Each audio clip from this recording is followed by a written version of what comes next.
सर्वांना जय भीम नमो बुद्धाय. मी महाराष्ट्रातील सर्व बौद्ध उपासक उपासिका यांना विशेष आणि आग्रहाची विनंती करू इच्छितो. सोबतच ज्यांचा मानवतेवर, विवेकावर आणि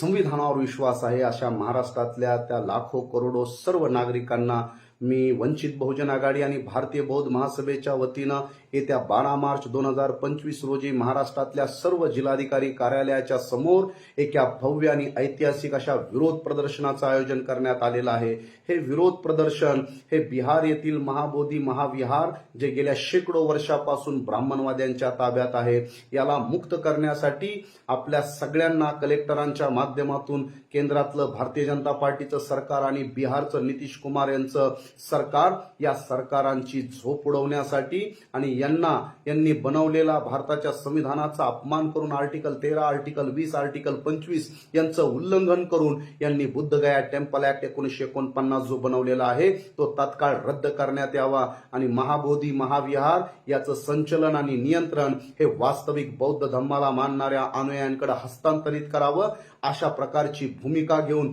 येत्या 12 मार्चला महाराष्ट्रामधल्या लाखो करोडो लोकांना माझी विनंती असणार आहे की आपण रस्त्यावर उतरून या आंदोलनात सहभागी होऊन गेल्या 135 वर्षापासून हे आंदोलन चालू आहे. 1890 ला अनागरिक धम्मपाल यांनी सुरू केलेलं हे आंदोलन आजपर्यंत त्या आंदोलनात आपल्याला पूर्ण यश मिळालेलं नाही. पण या आंदोलनामध्ये एक नवीन शक्ती, स्फूर्ती आणि ऊर्जा देण्यासाठी भारतीय बौद्ध महासभा, वंचित बहुजन आघाडी आणि आपल्या सर्वांचे नेते श्रद्धेय बाळासाहेब आंबेडकर यांच्या नेतृत्वामध्ये महाराष्ट्रातले लाखो लोक 12 मार्च 2025 ला आपापल्या जिल्ह्याच्या कलेक्टर ऑफिस समोर आपण लाखोच्या संख्येनं या प्रदर्शनामध्ये सहभागी व्हा व महाबोधी महाविहार जे ब्राह्मणवाद्यांच्या ताब्यामध्ये आहे याला मुक्त करण्याच्या या युद्धामध्ये आपण सगळ्यांनी सामील व्हावं अशी आपल्या सगळ्यांना या निमित्तानं विनंती करत आहे. मी या युद्धामध्ये येणार आहे, आपणही या युद्धामध्ये सहभागी व्हा. जय भीम नमो बुद्धाय.